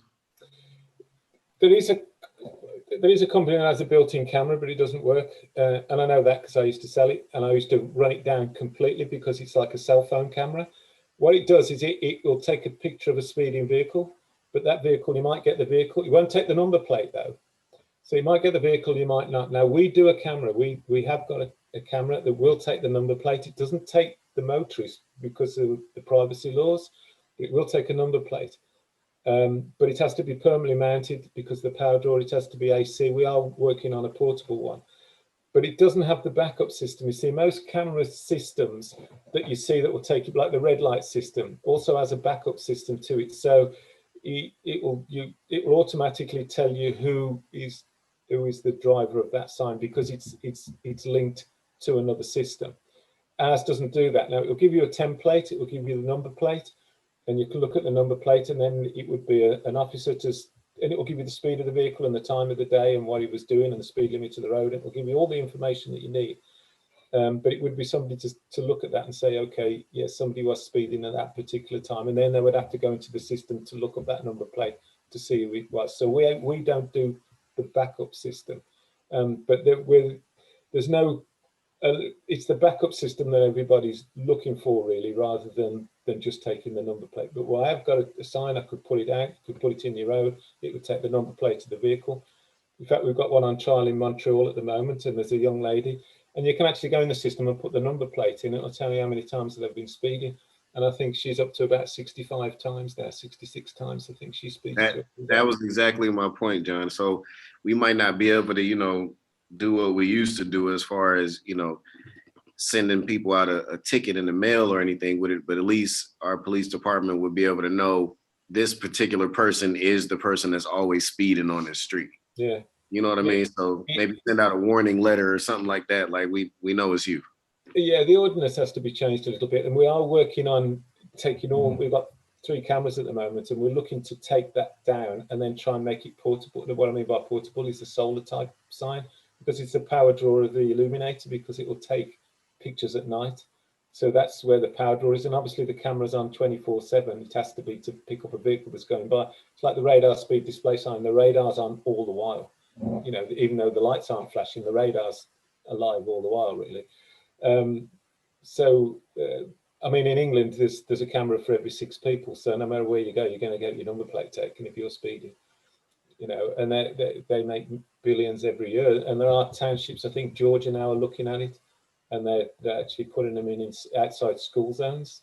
They're starting to put these in outside school zones. Now, they looked at our camera to use it, but we hadn't got the backup system.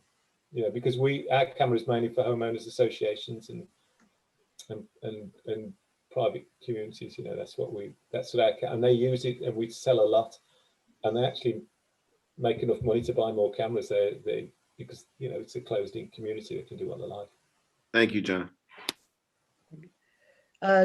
Chief Lees. Chief? Hey, Chief. Yeah, I'm here. Yeah.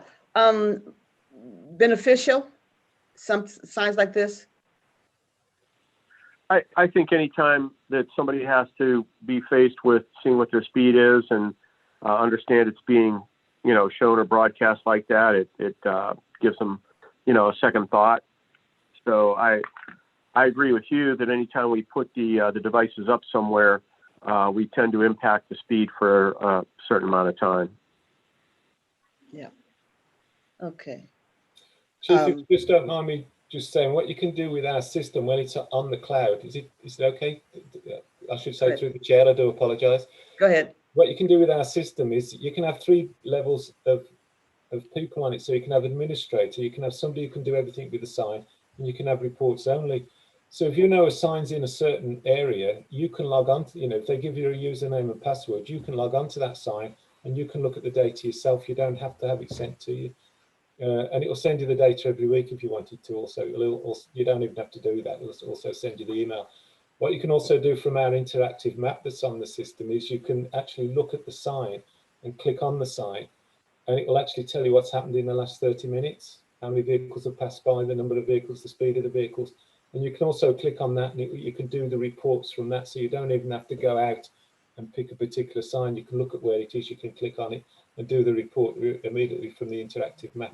So you can have different levels of people looking at it. You can also get it, and our technical people would help you. You can also get it and put it on your township website. You have to be careful what you put on your website because, you know, radar is what it is. It's radar, and you can get a lot of interference sometimes with radar. So if you get an ice cream truck or one of those leaf threaders inside, it can make the radar go off, and you can get. We try and filter them out, but sometimes they can't. So on your own customer website, you could have say, okay, the radar speed display sign's out and in this road, and you can just do the average speed of the road, and people can see on your website, and that can be done automatically for you as well through our system. Okay, that's good to know. Thank you. John, I do have a question. On the one that's programmable with the texting, that's an app we could have on our telephone that the members of the council who controls these signs, that we could put our own messages in from our telephones. Well, at the moment, yeah, you can. Computer? You do that through in the first year, you can do that. We're working on an app at the moment. We would have had the app already in. We were working on it last Christmas because we bought a couple of new products out, and so things changed with COVID. Especially, you know, a lot of people were laid off to start with, you know, because, and then we were classed as a provider, so we had to bring people back slowly. So we're back to working on the app at the moment. But in the first year, yeah, you can do it from your phone because you'll be able to log on. So if you can log on to the internet, if you keep the cloud portion of it, yeah, you can log on and you can change the message. After the first year, you can do it via Bluetooth, but there will be an app. You know, there is Bluetooth available, and I can do it from my device. So we could use the app the first year because we have the cloud that's included as part of the package. Yeah. Okay. Now, if we renewed that package, we would still be able to continue to use that app. Absolutely. I mean, yeah. I mean, as soon as you renew the package, yeah, you carry on. Now you can have the lifetime cloud at the. You know, you can purchase the cloud for life. But when you purchase the sign, it's $1,600, so you never have to have the $400 a year. You just keep, you know, you just get it and you've got it for life. It depends if you want to use it. You know, if you're just going to put the sign out and not use the data, you know. But if you're really going to use the data and use it effectively.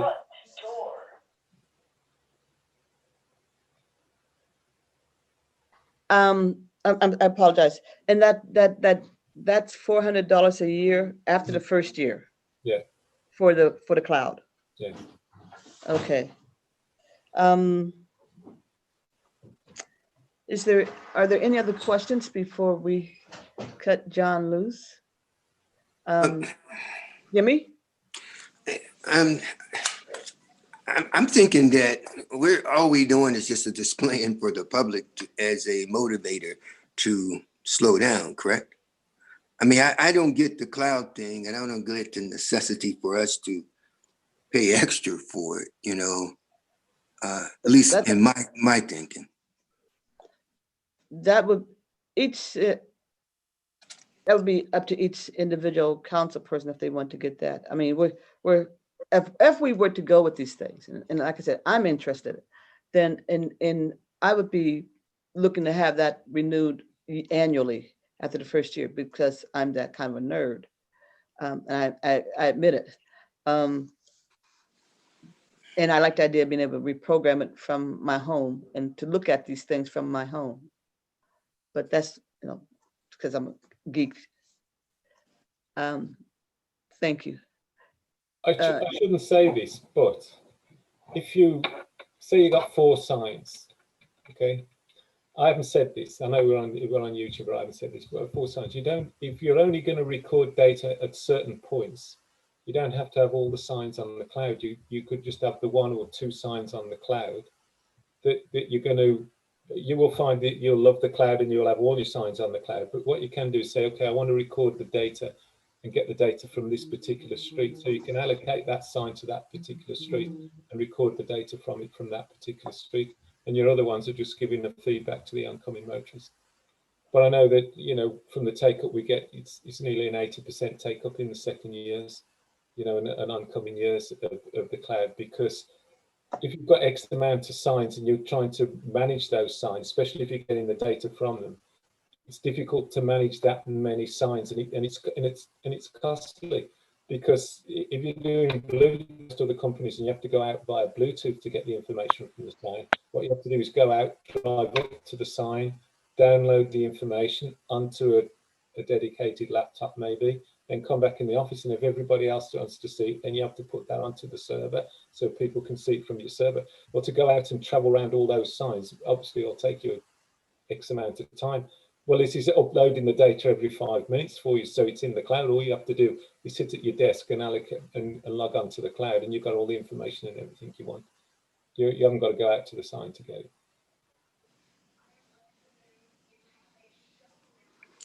Thank you. Jim? No, I was just gonna tell you you were muted. Oh, thanks. Okay. And I just want one more thing. I just want to make sure I have this right. This thing, each sign comes with a 2-year warranty. Each sign comes with 2 batteries, and there's 4,000 something other up in the cloud that we could. Yeah. That I don't know anything about, but anyhow, there's a cloud. And we have 400 big It's all giant included in the things. price. The price I gave you when we first started is the price. It includes everything. You know, it's Okay. a one-stop shop, so you get everything. You get full tech support for the lifetime of the sign. Obviously, if it's out of warranty, you have to buy something for it in case, but you get full tech support for the life of the sign, and we give you full training. If our cloud people will give you online training on the cloud, and if that's, you know, I'll come out, if we're ever allowed to come out, I'll come out and do training for you as well. My last question to you, at least I think is my last question. So if something were to happen to the sign within the 2 years and it suddenly stopped working, from not vandalized or anything, it just stopped working, do you send a replacement? And at your cost, full cost? We don't send a replacement, but we'd have it sent back to us at our cost. We'd send you At a your box, cost. within a box, and you send it. It's all completely covered at our cost. Yeah. Okay, and And then most of the things you can put right on site because, as you say, when I open it, everything's here. The control panel, the radar, and everything, and it's one screw out and one screw in. Most people anybody who can use a screwdriver can actually change a part in these signs. Not that we'd expect you to, but I'm just saying that if there was a need that you wanted to, you can do it. You know. not me. Okay, screwdriver's too high tech for me. Okay, anything else for John? If not, we're gonna free him up and say thank you for your time, and I'll be in contact with you, and I'm sure some other members of council will be in contact with you as well. Well, thank you very much indeed. Thanks for your time. We appreciate it. It's troubled times. In fact, I was coming out next week to just down the road from you, and I was going to say if anybody wanted to see the sign, I'd be happy to pull in your car. But Pennsylvania have been put down on a travel restriction now, so if I came out, I'd have to do 14 days quarantine, even though I'm only coming across the border. So I've had to cancel my appointment, but it might change again next week. Who knows? Because I live in State College, Pennsylvania, and we're a high area. So I was coming up, and I was about 30 miles away from you, I think. Yep. Next week I was on the 24th, but I can't go now. So, but if things change a little bit, so and they're setting up a testing station, but I'm not sure how you go and get a test because you have to get tested within 79 hours or something if you're going off state. And then, even though it'd only be over for a day, even though I'm coming to Ohio, I'm supposed to be doing 14 days quarantine before I come back. Okay, that's okay. Well, thank you so much, John. Where you from originally? I'm from England, so I'm right from the middle of the country. It's Birmingham. Nobody knows where it is, and it's the second biggest city, and it's where the Industrial Revolution started. But I used to say Detroit because they make the Range Rover and the Jaguar where I come from. You know, just a quick story where they make the Jaguar now used to be called Fisher and Ludlow, and opposite used to be an aerodrome. It's a house and estate now, and my mum used to rivet the Spitfires there during World War II. She used to rivet the Spitfires. They used to push them along over the Chester Road, and they used to take off. So. You're from the South. Thank you so much, John. Thank you. Thanks for your time, everybody. Thank you. Bye-bye. Safe travels. Okay. Last item on our agenda. Dana, it's about the take-home cars. So you put together this whole thing. I have a couple of questions, but you want to talk about it real quick, Dana? Sure. I was just tasked with gathering information relative to the motor vehicle ordinance. The ordinance was last amended in 2012, and I had the fortune to do it at that time. So the process then was simply to ask for recommendations from the department heads. We put that in ordinance form, basically updating some things, and council passed that. It was my understanding this time, as relayed to me, that the city and council were looking at some modifications. In line with that, we did, the chief of staff, Mrs. Posterly, did send out a questionnaire to department heads, basically asking about employee vehicle assignment, what their use was, and what their desired use was. What we know is that things have changed since 2012, and there are people that, well, not specifically listed in the motor vehicle ordinance, did have cars assigned to them based upon the language in the ordinance that allows some modifications as from time to time and as may be necessary. But there are departments that didn't exist at the time. There are positions that didn't exist at the time. For example, the superintendent of flight remediation, Mr. Durkin, that position didn't exist at the time. And obviously he has use of a city vehicle. So we added those. Based upon the information I received as to what council was interested in looking at, we put together a proposed use. Attorney Limbian was actually instrumental in doing this. And we tried to be consistent along all departments. So taking a look at limiting the number of AA classifications, which is the 24-hour personal use, because obviously I think both the administration and council had called some of that into question, the necessity for that. There was also an emphasis on vehicles and maybe some disdain for them leaving the city.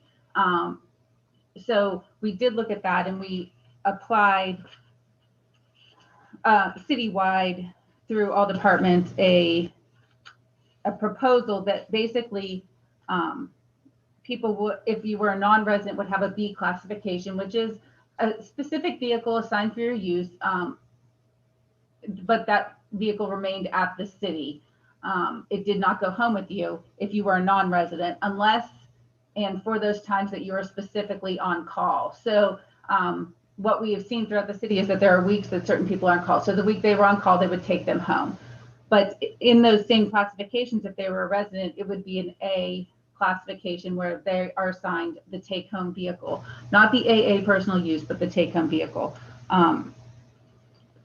I also included in here some resident status information, so council could get an idea of what we are looking at, how far cars are traveling to and from each day, because I know that the expense with gas was a concern years past. I don't think it's as grave a concern now with the prices being so low, but during the years when it was $4 or $5 a gallon, I know that that had come up as a concern. So I've included behind each department information sheet, which has the 12 ordinance, the current practice, the resident status, and the proposed use. I have included what the department submitted. That being said, I did send an email today with a correction. When I was going back through, because I had changed the format on the police departments because I took out their resident status and compiled that in a different way, it pushed some things along. So where it says B non-resident, it should say A for on-call for non-residents for some of those categories that it was inadvertently left out. It just said B non-resident, A resident. It should say A on-call, consistent with the other departments. So I apologize for that. I found it in, actually, I thought 2, but maybe 3 positions also under the U.S. Marshals. It didn't list resident. So I did for the police, rather than, because there is restrictions on releasing where any police officers live in the law, and in an attempt to avoid any hint of that, I just listed in no particular order miles traveled for each assigned car. Of all the assigned cars in the police department, 15 are city residents, and the rest I listed a one-way trip mileage, so that council could get an idea of how far they are traveling. But all of those decisions are really up to council and probably conferring with the department heads to tweak. But one of the things I thought would be most important to adding to this ordinance would be a monthly reporting system for anybody that does have a take-home car. I think information is key in a situation like this, because I don't think just even a department head saying why it's important gives a true picture of what is happening. So we may say someone's on call, so they need to take it. But if we realize that, like, I'll just use the crime lab, for example, because I'm familiar with the police department. When they're on call, they go out 5-6 times a week sometimes.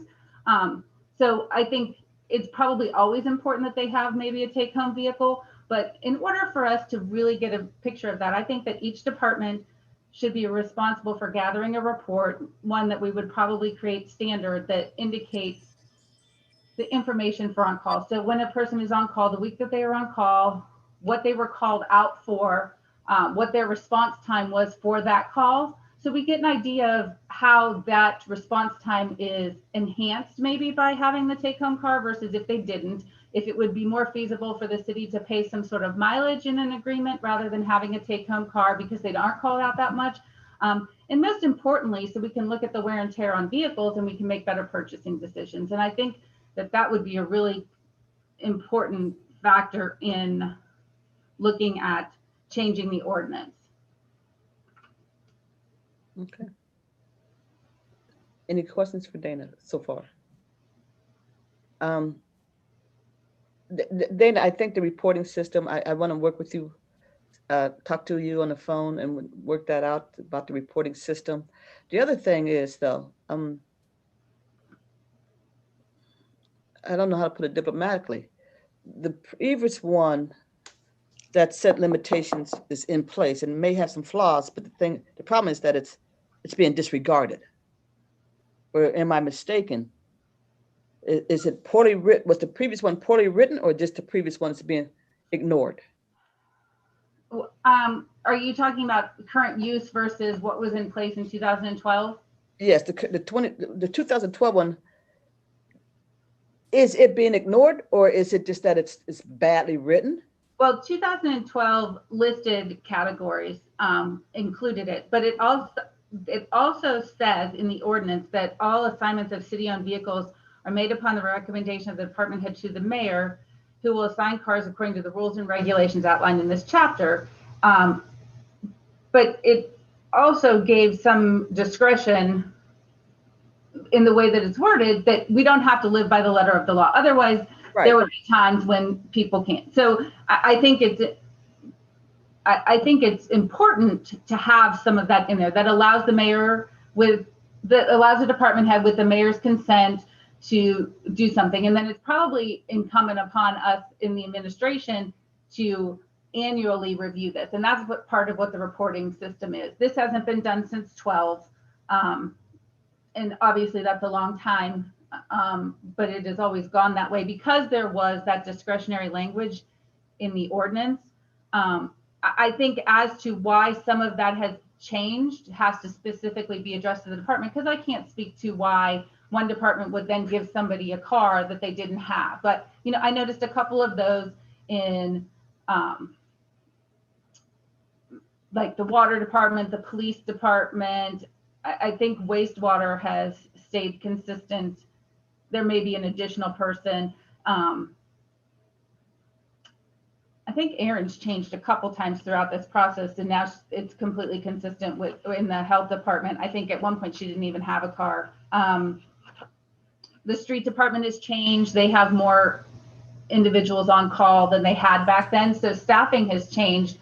And I think along with that, the use has changed, but I don't know that anybody went outside the bounds of what it was intended to be necessarily, but to really get to the root of that, that would be information you'd have to get from the department head. Okay, thank you. Because my issue is that what's the point of having legislation if it's just ignored? I understand specifically So I what just, you're talking about too, because we listed specifically. And I think that, I don't think that was ever anything that was contemplated the last time I took a look at this. That issue wasn't really raised. We had always had a number of cars listed in the ordinance, but it never was true to form. I think the longer it goes from 12 to 20 versus if we did from 20 to 22, you would see less deviation. But we have, like I said, we have department positions that didn't exist before. Like in wastewater, we don't have a superintendent now, but we have Mr. Leeson, who's in a different position, and that position doesn't actually have a car. But since he's serving in the role of that superintendent, he was assigned a vehicle. So I think that they're trying to stay in line with what the ordinance is, but it's not square on. But that's been true and consistent since 12. There have been some deviations from that. So I think that is most adeptly handled by continuous review of this ordinance. okay. I'd like to continue this. Jimmy, did you have something you wanted? Just a comment, and it'd be 30 Yes. seconds at most, to the chair. I think the situation here about the cars is the take-home part. We don't have a problem giving them the car while they're working to take care of business while they're working for the city. That's the only issue here that really, I mean, we're referring to what the discretionary and everything else, but discretionary is giving somebody a car to take home, knowing and using during non-working hours, or even to travel home. I don't have a problem seeing that you come to work, you got a car, you do police work, and that's fine. Okay, so we should be on the turn down more so than the speed up. You know, giving this and giving that. I just don't get that. And the whole point of it is, and I understand there's jobs that you know, and the on-call jobs are the ones that we were referring to, or back and forth. And I can't see in other departments, but you know, and I'm sure that they got them there too. But the discretionary, who you gonna give this and who you gonna give that. Now I went through this one with in my tenure down there, and the motor pool was still the go-to thing. And you come to work, there's a motor pool, you sign out a car, you do what you do. I get that. I can understand negotiated items as well. You know, you want to negotiate a car to drive the timber too. If the administration and everyone that it goes along with, councils approve the ultimate end of it, that's fine. But this is not a negotiating. Most of this is what we're talking about. It's not negotiating benefit. It's not because it's part of the job. Now, again, I understand on call, you know, I don't understand giving everybody on call status just to have on call. Don't get me wrong, but I understand that. But you know, it is going to be what it's going to be. But we don't. It's a perk when you give them a car.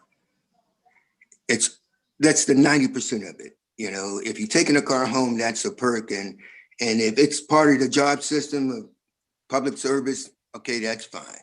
I mean, I worked in this field for 35 plus years, 40 years almost.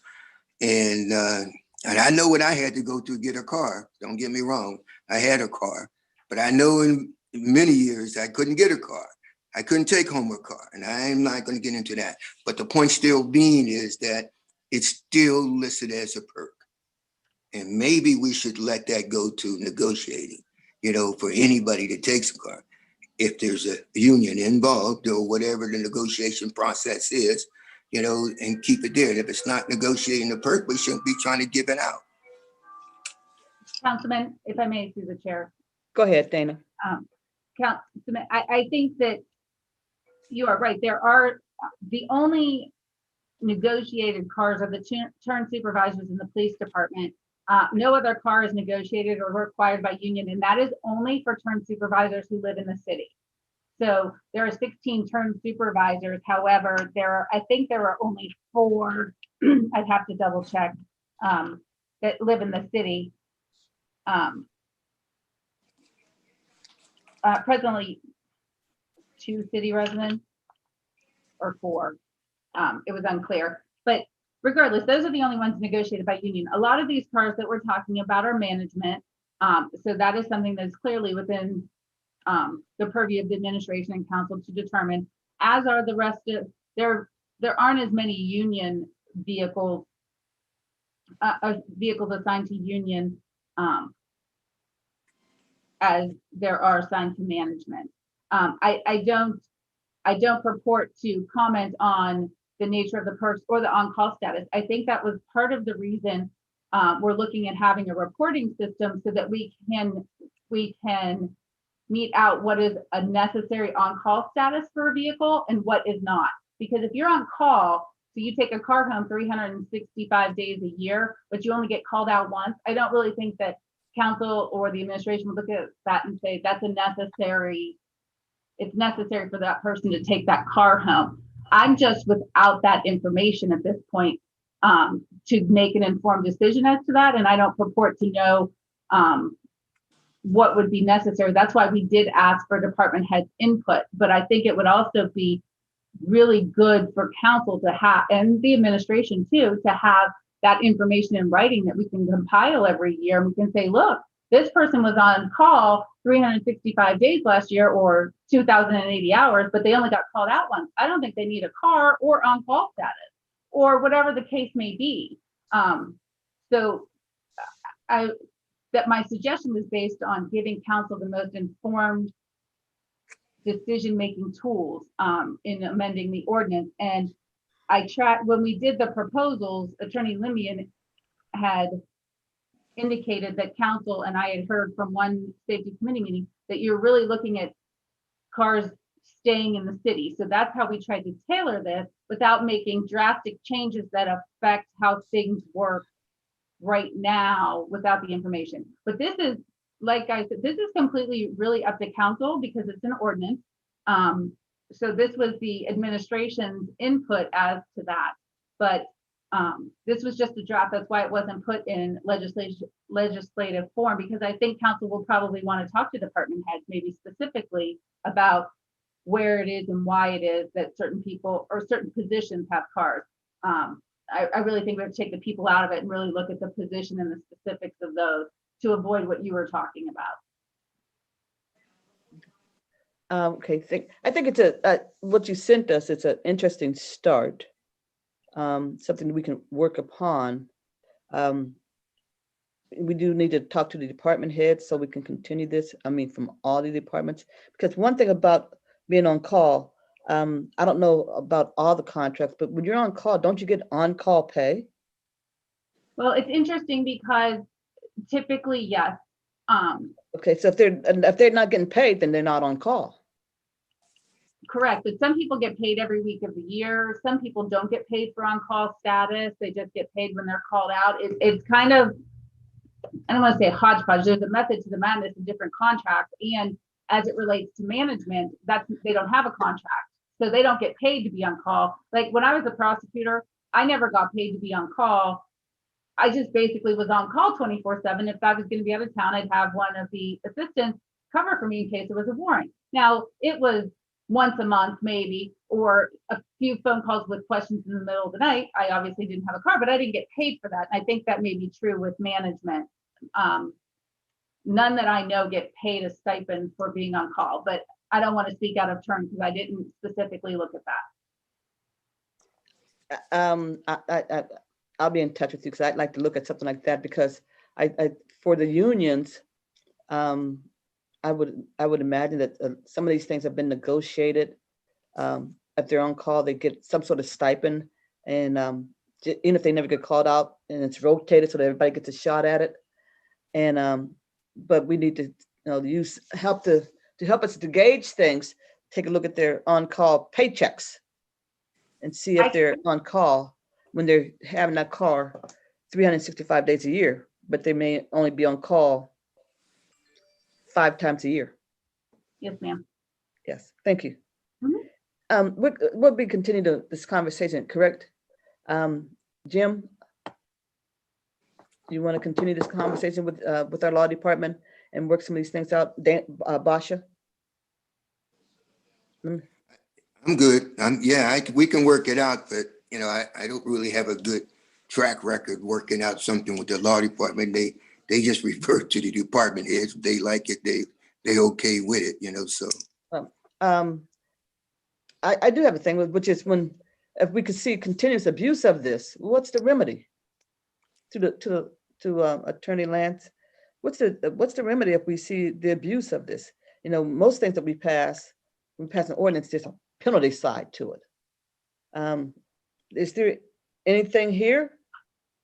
This isn't an That kind ordinance of, that has, if I may through the chair, this isn't an ordinance that has a penalty section. It's not an ordinance like that. I mean, I guess you can address that with either the department heads or the administration, but like I said, there is some discretion in the ordinance that allows for some changes. If you see people acting outside the scope of what this ordinance requires, I can make certain to pass that on to the mayor's office so he can address that with the department head.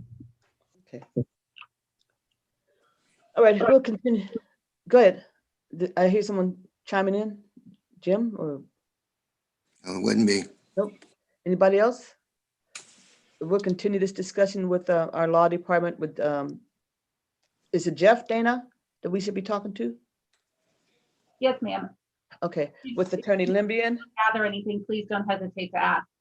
Okay, great. Do we have anything else to discuss for today?